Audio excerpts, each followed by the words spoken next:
je suis mal, vraiment, lorsque je vois, par exemple, une femme comme celle qui se fait Aïcha, appelée Aïcha Kamoun. Lorsqu'elle prononce seulement mon nom, je peux boire des médicaments et me faire du mal. Parce que je me demande, qu'est-ce qui s'est passé pour que ce type de personne-là s'intéresse à moi? Je demande à mon Dieu, qu'est-ce que j'ai fait pour que la femme-ci pense que je peux vivre dans un même endroit qu'elle? Qu'est-ce qui rend cette femme proche de moi? Pourquoi elle pense que je lui dois quelque chose? Est-ce que c'est parce que j'ai la nationalité camerounaise? Et le fait d'avoir la nationalité camerounaise me rend obligatoirement lié à des Camerounais? Est-ce qu'il est temps peut-être que je me débarrasse de cette personne? Parce que j'ai tellement mal lorsque je vois de tels individus. Une naine en plus. Je regarde un peu, je me dis, Seigneur, je vais commencer à répondre à cette chose comment. Je vais vous la montrer parce que sur cette page, comme vous êtes des intimes, vous ne connaissez pas, je vais vous chercher cette chose. Et je vais, avant d'entrer dans le vif du sujet, lui répondre. Je vais un peu chercher à travers Facebook pour que je vous montre cette chose-là. Je vais vous la montrer. Et cette fille me dégoûte tellement, je ne sais pas comment faire. Je ne sais pas comment la supplier de ne plus prononcer mon nom. Je ne sais pas comment faire. On ne peut pas dire cela d'un être humain. On n'a pas les mêmes convictions. Ce n'est pas parce que vous prétendez avoir des choses. Quand moi je vous vois, vous me dégoûtez. Je ne vous aime pas. Je n'aime pas ce que vous êtes. Et donc si vous pouvez vous abstenir, vraiment, pour, je sais pas. Voici cette chose ici là. Voici cette chose. Je sais pas si elle est naine, si elle est quoi. Voici cette chose ici. Voici ça, voici ce bout de truc. Je sais pas si c'est une femme, si c'est un enfant. Je ne sais pas, j'ai déjà parlé à cet enfant, je sais pas ce qu'elle cherche derrière moi. Bah après je peux comprendre, lorsqu'un sujet me concerne, mais je peux qu'elle prononce mon nom, me met dans tous mes états. Voici cette chose là. Voici ce truc là, qui fait à peine 1 mètre peut-être 40. Cette fille me dégoûte tellement. Voici ce truc. Voici ce truc les amis. Voici ça. Que je retrouve un truc pareil, en train de parler de moi sur les réseaux sociaux. Je me dis mais attends, qu'est-ce qui n'a pas marché?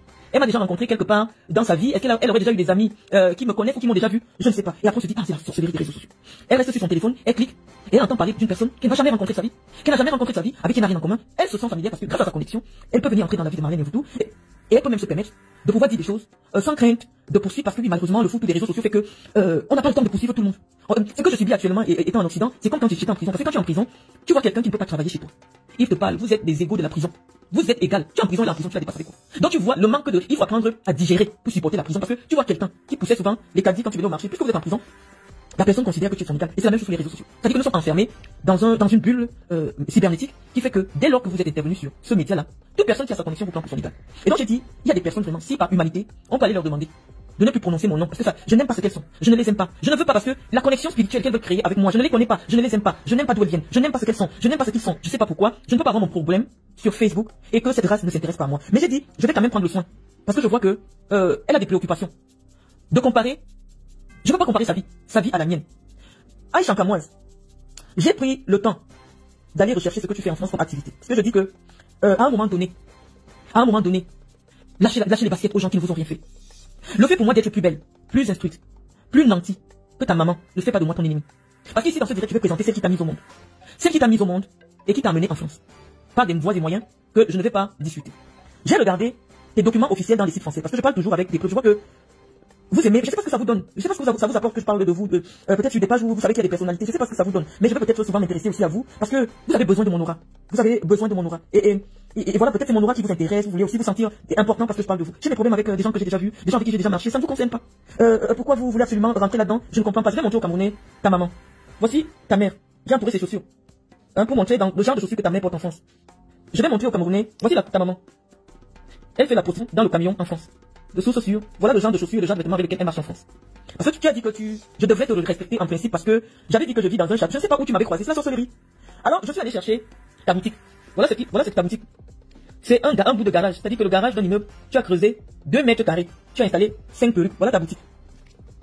Et nous allons demander au blanc. Voilà ta boutique. Donc, 4 personnes ne peuvent pas rentrer dedans parce que c'est le bout d'un mur. Kamoise Beauty. C'est le bout d'un mur. Nous allons demander aux Français, est-ce que ce que Kamoise Beauty, parce que tu n'as pas d'autres activités, tu n'as rien d'autre en France que tu fais, qui te permettrait de dégager un salaire, parce que les Blancs disent que personne n'a été déclaré à Kamoise Beauty comme un salarié. Je vais t'expliquer, lorsque tu crées, même un salon de coiffure, que tu déclares, si tu te fais des bénéfices, pour que tu enlèves l'argent dans le compte de ton salon de coiffure, et tu le mets dans le compte personnel pour utiliser, tu dois être déclaré officiellement salarié de ton entreprise. Donc je vais prendre le soin de montrer un peu aux Camerounaises ce que les Blancs disent de toi en matière financière en France. Je leur montre d'abord toute ton identité. Tu t'appelles Aïcha Kapiski Wete, né en juin 1995. Cela signifie que, entre toi et moi, il y a 12 ans d'écart, à peu près. Ça veut dire que je peux pas être ta maman. Parce qu'avant, quand je te voyais, je croyais que tu avais l'âge de ma fille. Non, je suis de très loin l'aîné de ma fille. Moi, je suis né en 82. Donc, en principe, il y a, je sais pas, 13 ans d'écart qui me sépare de toi. 13 ans d'écart. Oui, peut-être si j'avais été encore beaucoup plus précoce, j'aurais pu te mettre au monde. Mais on dit qu'il y a 13 ans d'écart. Je ne sais sur quelle base, toi, tu as choisi que c'est avec une maman comme moi. Moi, quand j'avais ton âge, j'avais déjà 3 grands enfants. Que moi, j'ai amené en France. On m'a pas amené dans les bagages de quelqu'un comme toi. Que j'ai amené en France. Et je vais te dire, je vais te montrer la vie de ces enfants-là, parce que je viens d'abord de montrer ta vie. J'ai montré la vie de ta mère. Ta mère, c'est le camion à Paris. Source sûre. Si c'est contraire, sachez avec les preuves de ce que vous avancez. Ou alors, des éléments prouvant. Je vous ai dit que j'ai fait des études très dangereuses. J'ai fait des études de droit. Je vais vous présenter tout à l'heure toutes les preuves de ce que moi j'avance sur ma vie. J'ai fait des études de commerce. C'est-à-dire que j'ai l'art de la parole, j'ai l'art de la manipulation, j'ai l'art de l'influence. Donc lorsque quelqu'un vient m'affronter pour un débat, je questionne, je me dis, mais cette petite fille suffisamment illettrée, parce que ce n'est pas un débat. Tu n'as pas été à l'école, ça veut dire que même le fait qu'on puisse te pousser, parce qu'un enfant qui atteint la 3e, moi je vois ma fille Iris, elle s'exprime dans un français parfait. Elle n'a que 6 ans. Mais lorsque moi je t'écoute, tu n'as pas le niveau en français d'un enfant de CP en France. Donc je me dis, soit tu souffres de troubles cognitifs, c'est-à-dire, soit tu as été dyslexique, c'est-à dire que tu n'arrives pas à retenir comment on dit des mots, ou comment, il y a un problème psychologique. Parce que quand je te vois, tu as un handicap physique, parce que c'est pas normal, une femme de cette taille-là. Tu n'es pas dans le nanisme, mais tu n'es pas très loin. Je sais pas combien, j'aurais aimé vraiment que tu viennes nous présenter le nombre de centimètres que les médecins disent que tu as. Parce que ce n'est pas juste. Une femme de cette taille-là, j'ai vu même Ina, la petite pygmée, je sais pas, elle est plus grande que toi. Il y a un problème. Tu n'es pas pygmée, mais tu te retrouves avec un déficit de croissance. À ce point, est-ce que ton déficit de croissance physique a aussi impacté a engendré un déficit de croissance intellectuelle? Parce que pour quelqu'un qui est venu en France, étant mineur, sur les papiers, on devrait ressentir au moins un niveau de langue lorsque tu t'exprimes en français. Parce que même à force de passer par là avec les enfants dans la cour de récréation, on ne te demande pas de faire des grandes études. On dit seulement d'entendre comment les voisins parlent. Mais toi, tu es une honte. C'est-à-dire quand tu ouvres la bouche, on a juste envie d'aller se cacher pour essayer de comprendre qu'est-ce qui ne va pas. Mais tu nous dis qu'en principe, moi, je devrais te respecter. Je cherche sur quelle base. Je me dis, mais cet enfant, elle n'a jamais su comment faire un dossier pour demander un visa. Elle n'a pas traversé la classe de 3e. Parce que, au moins, en France, c'est interdit d'abandonner l'école en 3e. Aïcha, tu devrais avoir au moins le niveau de langue d'un enfant de CM2 en Europe, en France. Tu ne l'as pas. Je me dis, et tout le monde sait que ce que je te dis est vrai. Parce que il faut, j'ai souvent contourné, j'ai rigolé avec toi. À un moment donné, j'ai dit, il faut que je te fasse comprendre que je ne t'aime pas. Je n'aime pas ton énergie. Je veux pas que tu t'associes à moi. Je ne voudrais pas qu'on te retrouve dans des vidéos des années plus tard, avec mon image. Je n'aime pas ce que tu es. Je ne t'aime pas. Donc, je ne sais pas pourquoi, lorsqu'il y a quelque chose qui me concerne, tu veux associer ton énergie à la mienne. Donc, je pense que ce que nous allons faire aujourd'hui, nous allons prendre beaucoup de temps, va te permettre de quitter un peu derrière moi. Parce que depuis tu me cherches. Je ne sais pas pourquoi. Est-ce que tu aurais voulu que je sois ta maman? Ta maman, c'est une prostituée. Ta maman, elle travaille dans un camion où elle vend ses charmes et c'est grâce à cet argent qu'elle a réussi à te faire venir. Tu as eu les papiers, aujourd'hui, tu as servi peut-être, je sais pas. Parce que si quelqu'un ne cherche pas les papiers, je t'ai dit humainement, si quelqu'un ne cherche pas les papiers, tu n'es pas une femme qui peut intéresser quelqu'un. Je t'ai dit humainement. Ça c'est, je suis gentil là, je fais un effort d'être gentil. Humainement, lorsqu'on te voit, t'es pas une femme qui peut attirer un homme. Donc, c'est vrai que les femmes avec le handicap parfois trouvent l'amour, mais comme tu pètes un peu plus haut que ton cul, je suis sûr que tu aimerais avoir autre chose. Mais physiquement, tu es dégoûtant. À ma foi, je t'ai dit tu as un joli visage, hein, mais ton physique il est dégoûtant. C'est-à-dire que la compétition que tu voudrais avoir avec une maman comme moi, elle démarre ou juste tu as le courage de t'asseoir, tu cites mon nom. C'est la sorcellerie qui vous dérange. Et donc j'ai dit que je vais m'intéresser à toi. Je disais que tu es né en 1995. Donc cette année tu as 30 ans. Tu as 30 ans n'ayant aucun diplôme. Et après avoir été sorti de l'école sans aucune formation, tu te retrouves en train d'ouvrir un bout de rue. Je vais montrer, ça c'est ton nom. Nous sommes en France, rien ne se cache. On dit que ta société, tout ce qui est dans ta société, qui te produit l'argent, c'est 2000 euros. Voilà ton capital. 2000 euros fixe. Je peux avoir ton bilan comptable. Cette entreprise, tu l'as créée en 2023, donc ça fait 2 ans qu'elle fonctionne. Pour nous qui sommes des chefs d'entreprise, je sais que tu ne payes pas, vu la forme des déclarations de ton entreprise, tu ne payes pas l'impôt sur les sociétés. Parce que ta boutique n'est pas déclarée comme quelqu'un qui peut payer l'impôt sur les sociétés. Tu ne fais même pas encore de bénéfices. Tu ne travailles pas ailleurs. Mais tu m'appelles pour venir dire que je dois te respecter. On doit le respect à tout être humain. Mais dans ton esprit, c'est que, en principe, tu es socialement au-dessus de moi. Je dis, mais la France est vraiment comme la prison. Tu arrives ici, tu trouves des sous-maîtres. Des gens qui ne peuvent pas te serrer les pompes. Qui s'asseyent grâce à une connexion et se mettent à t'appeler. Et tu m'imites même. Marlène Mvutu, viens ici. C'est-à-dire que vous êtes obsédé par tout ce que je fais. C'est moi qui m'exprime comme ça dans mes directs. Vous êtes obsédé par moi parce que dans toute votre communauté, il n'y a aucune femme qui me ressemble. Il n'y a aucune femme qui a mon parcours. Il n'y a aucune femme qui a mon aura. Et donc vous êtes toutes agrippées à moi en pensant que lorsque vous allez détruire mon image, ça va vous permettre de briller. Non, mes chers, je ne veux pas vous appeler mes soeurs, je ne vous aime pas. À preuve d'hypocrisie, je ne vous aime pas. Je ne veux pas faire semblant avec vous. Je n'aime pas ce que vous êtes. Donc je préfère qu'il n'y ait aucun cordon. Vous n'êtes pas mes soeurs, j'aime pas d'où vous venez, je n'aime pas ce que vous êtes. Mais je vais vous interpeller individuellement. Je suis en train de te dire, Aïcha, qu'avec une boutique de 2000 euros, tu ne peux pas prétendre réaliser quoi que ce soit en France. Sinon, viens nous expliquer comment tu fais pour acheter 2 biens immobiliers en France. Parce que lorsque vous venez sur les réseaux sociaux, moi je ne suis jamais intervenu dans des choses qui vous concernent parce que le niveau de connaissance que j'ai me permet de détecter là où c'est faux, là où c'est possible, là où c'est vrai. Comment tu fais pour sortir avec l'argent de la France pour le Cameroun pour faire des investissements? La France dit qu'officiellement, tu ne peux pas, vu la qualité, c'est-à-dire, je sais pas, je vais parler dans le français que tu peux comprendre. Vu la forme que tu as créé ton entreprise, en auto-entrepreneur, tu ne peux pas dépasser un chiffre d'affaires de 50 millions par an. Et donc, lorsque tu fais 50 millions par an, tu vas payer des impôts sur ce que tu as fait comme chiffre d'affaires. Et tu as des charges que tu dois payer. Et en plus, maintenant, il va te rester combien? Tu vis avec combien? C'est sur quelle base que tu te permets de marcher en France et commencer à appeler mon nom? J'ai fait en sorte que dans ma vie, une somme du mois, que je ne puisse plus jamais manquer de 500 euros, sans demander l'argent à un homme, sans crier le nom d'un homme comme tu fais avec Chap Dapatou. Oh, Chap Dapatou, c'est un enfant. Personne ne peut retrouver une vidéo de moi où je suis en train de crier le nom d'un homme qui a fait mon enfant. Il y a quelques jours là. Tu pleurais que Chap est venu voler les enfants. Tu ne vas jamais me voir dans un scandale d'enfants. Que je suis en train d'insulter quelqu'un pour mes enfants. Non, j'ai porté mes enfants dans le silence. Et Dieu sait comment j'ai la bouche, mais je n'ai jamais appelé le nom de quelqu'un qui m'a fait un enfant sur les réseaux sociaux. Parce que je respecte mes enfants. Je me respecte et je respecte les hommes qui m'ont fait des enfants. Donc, cette partie de l'éducation, tu l'as pas. Donc, le début de la comparaison entre toi et moi va commencer quand tu pourras ouvrir un message de la banque comme ça. Maintenant, on va à la banque. On va voir le retour de la banquière. Donc, avec toi, on va pas à pas. Voici le message de la banque. Voici le message de la banque. Bonjour Madame Jolie, je vous remercie de l'envoi des documents. J'ai envoyé le prêt en signature électronique à Loïc. Il faut qu'il se connecte à son espace client afin de signer et ainsi de valider sa mise en place. C'est Loïc.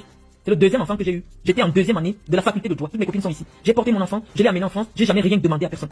Mais lorsque j'ai besoin d'argent, j'appelle mon fils. Il me dit, maman, je t'envoie 10 000 euros. Je vous ai déjà montré. Je suis fier de ce que je suis. Je n'envie pas vos vies. Non. Si mon fils a de la propriété en France, il a un CDI, voilà son contrat, je montre, parce que moi je parle pas de bouche. Nous, on ne se vante pas sur les réseaux sociaux parce que on fuit les sorciers de nos familles. Voici le contrat de mon fils, l'avenant de son contrat. On dit qu'il est à durée indéterminée. Voilà ça. Mon fils est en CDI. Et je vais montrer. Vous connaissez la déclaration automatique des revenus. Voilà pour ce mois-ci. Je vais vous montrer. Hein. Je vais vous montrer combien il gagne. J'espère que j'ai bien mis ça. Je vais te montrer combien mon fils à moi gagne. Il n'a pas une boutique. C'est son cerveau. C'est-à-dire que pendant qu'il est encore à l'école, ce qu'il a dans le cerveau fait que le blanc paye. Juste on le supplie pour qu'il signe des contrats de maison. Les contrats de prêt. Je ne peux plus prendre de prêt à mon nom. Je ne suis pas. C'est-à-dire que je n'ai pas 25 ans, non. Je n'ai pas 15 ans, non. Je ne suis pas française. Tu viens faire la compétition des trucs de France avec moi, non. Ce que je veux en France, je m'arrange pour que ce soit mes descendants qui obtiennent. Donc quand vous venez faire avec les keufs. Quand tu t'assois avec ta pourrie bouche, le corps pourri avec les tatouages partout, les vergetures partout, à chaque fois moi je peux te montrer mes seins. Je peux te montrer mon ventre, je peux te montrer mes fesses. À partir de quel moment, et je te dis j'ai 4 enfants. Tu n'as rien que 2, le corps est pourri, ta vie est pourrie. Voilà la boutique où tu dis que tu cherches l'argent. Je dis non. Moi j'ai investi pour que mes enfants, quand mon fils gare, ou quand ma fille gare, ou quand je montre là où, mes enfants vivent, les gens respectent. Donc tu vas commencer le défi avec moi. Tu filmes la chambre de ton enfant. La chambre de ton enfant. Toi et moi, notre compétition commence à partir de quel niveau? On te dit que j'ai les enfants qui ont des prêts immobiliers. Tu commences ta compétition avec moi où? Et lui là c'est mon deuxième, ce n'est pas le premier. C'est mon deuxième. Je pense que j'ai envoyé la déclaration de ses impôts. Je vais te montrer, parce que je voulais montrer les virements que lui me fait, les 10 000. Ce n'est pas un bandit, ce n'est pas un vadrouilleur. On dit qu'il s'assoit, il travaille avec sa tête, le blanc, il n'a même pas encore terminé, le blanc paye. L'enfant que j'ai élevé, j'ai souffert. Je n'ai pas payé les loyers, je n'ai pas payé ceci. Même mes enfants, aujourd'hui, quand j'ai besoin de 10 000 euros, la banque me dit, vous avez reçu un virement de monsieur Mendo de 11 000 euros. Je vous ai à montrer. Je vous ai déjà montré. Donc la compétition avec moi va démarrer quand tu vas avoir un enfant de 20 ans. Non, 2003 c'est combien? 22. Le jour que tu as l'enfant de 22 ans, là tu viens appeler le nom de Marlène, parce que je t'avais dit qu'en France quand tu élèves un enfant, c'est très compliqué. Toi tu as passé le jour où tu as arraché les enfants. Tu es venu pleurer sur Facebook. On t'a vu. Donc ton rendez-vous avec moi, c'est quand tu auras un enfant de 22 ans, qui bosse dans une bonne boîte, dont les banques supplient pour donner des prêts. On dit qu'il est crédible. C'est mon bébé. Mes camarades de la tulipe sont là. C'est notre bébé qu'on portait partout. Très beau. Gros, on l'appelait que le gros. Très beau mon fils. Aujourd'hui les mains sont grandes de taille. 1m88. Mon bébé que j'ai accouché, que j'ai traîné à soi. Si j'ai besoin d'argent, je l'appelle là maintenant. Il va me répondre, il va me virer. Si j'ai besoin d'argent, j'appelle ma fille aînée. Je vous ai présenté sa propriété. Je vais te montrer le crédit. Parce qu'on ne va pas parler. Je vous ai expliqué comment on fait les crédits. Faites à vos enfants. Ouais, j'ai même mis la fiche d'imposition là-haut. Bon, je vais te montrer la fiche d'imposition pour que tu vois les salaires de mes enfants. Ma troisième fille, elle est en faculté de droit. Ça dit c'est une faculté très sélective. Elle a été admise là-bas parce qu'elle a eu un bac avec mention. J'ai présenté, ces Camerounais ont vu. Ma petite fille qui est jolie là, ma troisième petite fille, elle est en faculté de droit. Et comme elle est en faculté de droit, elle travaille aussi en même temps. Ça veut dire quoi? Quand elle va augmenter ses heures, c'est comme elle va à l'école, elle a diminué le nombre d'heures qu'elle travaille. Elle va partir, la banque va lui donner. Mais entre temps, qu'est-ce que je fais? Je mets un peu d'argent dans son compte. Maintenant, je vais te poser les titres de propriété. Parce que je t'ai dit que la compétition que tu viens chercher, que tu me demandes, que tu me dépasses. Je dis, mais attends, tu vois, j'ai même vu les vidéos, hein, où tu as organisé l'anniversaire. Quand je vois le truc, je dis, mais attends, elle chante à moi. Fais un peu le tour sur ma page. Est-ce que tu as vu où mes enfants? Est-ce que tu vois à quoi ressemblent mes enfants? Ça te ressemble? Est-ce que tu vois rien que la peau, rien que le style de mes enfants à moi? C'est quand on te place avec eux. Quelqu'un peut imaginer que vous appartenez à la même catégorie sociale? Vous fumez quoi sur les réseaux sociaux? J'ai dit, je vais venir vous répondre parce qu'à un moment, il y en a marre. Vous ne pouvez pas éterniser l'image d'une personne que vous ne connaissez pas simplement parce que vous en êtes jaloux ou alors du moins elle essaie de protéger sa vie. Moi je connais le droit, c'est moi qui gère les papiers de mes enfants, c'est moi qui parle avec les banques. C'est moi qui parle avec les banquiers pour mes enfants, c'est moi qu'on écrit, ils n'ont pas le temps.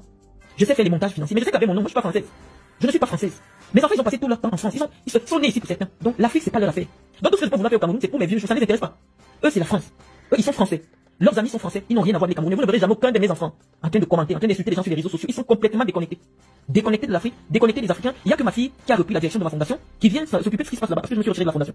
Moi, mes enfants, je leur ai inculqué l'amour de la France. Ils n'ont rien à voir avec les Africains, rien à voir avec les Camerounais. Donc imagine-toi que mon fils te trouve en train de faire un direct sur moi. Il va se demander, qu'est-ce que ma mère a en commun avec celle-là? Tu n'as jamais élevé un enfant qui a 15 ans. Tu ne sais pas ce que c'est que gérer l'adolescence. Actuellement là, tu es encore dans les problèmes où tu pars dans le juge des enfants pour discuter la garde. Non, tu ne verras jamais mon nom. Jamais une vidéo de moi où je viens humilier le père de mes enfants. Ça signifie d'abord que de ma mère j'ai reçu une bonne éducation. Mais ta mère c'est une femme de rue. Donc forcément, tu as grandi dans le tas. Il n'y a qu'à voir. J'ai souvent dit, mais attends, celle qui parle de la vie, mais attends, tu n'as pas d'éducation. J'ai des discussions politiques et sportives avec des gens qui travaillent dans mon milieu, qui sortent d'où dans la fête. Parce que tu nourris tes petits enfants qu'on t'a abandonnés avec la souffrance des gens. Parce que tu ne peux pas voir une histoire qui ne te concerne pas, tu n'en parles pas. Mais où tu commences à franchir le Rubicon, c'est que tu t'assois pour dire que j'avais dit que je vis dans un château. Et comment tu t'étais placé où avec moi pour que je parle que je vis dans un château? J'ai déjà parlé avec toi, nous sommes amis, le machin, je vais te montrer le titre de propriété de la maison que j'ai souvent filmé ici en campagne, certifié par un huissier. C'est moi je parle avec les documents. Hein. On parle avec les documents. Voici le titre de propriété, signé par un huissier. On dit, une maison d'habitation, rénovée à la baronnière. On dit au rez-de-chaussée, salon séjour avec, je fais lire, hein, salon séjour avec poêle. Donc je donne les détails, tout le monde va reconnaître la maison. Là. Séjour avec poêle, ça veut dire que, comment vous appelez les trucs là? On appelle ça? Les poêles, bon. Je vais expliquer ça dans le français du Cameroun. Les poêles, ils appellent ça comment? Voilà. Je vous donne les détails de la maison et tout le monde va reconnaître cette maison. À l'étage, 3 chambres, voici le terrain avec cabanon. Donc tout le monde peut passer sur les vidéos où je vous montrer cette maison. Voilà les détails de cette maison. On dit ici, le notaire dit que M. Joly en a la jouissance entière et exclusive à compter du jour de l'acte authentique. Précisez que l'immeuble constituait sa résidence principale dès avant ce jour. En foi de quoi, j'ai délivré la présence attestation sur papier libre pour servir ce que de droit. Parce que cette maison lui a été cédée par son père à son vivant. Sauf que c'est une maison qui est en rase campagne. Donc j'ai souvent choisi d'aller là-bas quand c'est Noël. Parce que à côté là, pour trouver la première école, il faut faire au moins 20 km. C'est pour ça que je ne vis pas là-bas. Et je vais te montrer à Serge Anango, une autre petite merde. Voici l'adresse. Voici une autre adresse. On peut pas dire que le relevé d'identité bancaire pour porter, ce n'est pas écrit. Voici une autre adresse en dehors du 5 rue Anne de Bretagne de M. Joly et en dehors de d'autres adresses que je viens de montrer l'attestation là. Parce que l'attestation, je ne mets pas cette adresse, je vous donne seulement c'est à la baronnière. Voilà. Donc maintenant je vous montre une autre adresse sur un document bancaire, donc c'est pas un faux document. Maintenant on va demander à Google de nous montrer à quoi ressemble cette maison.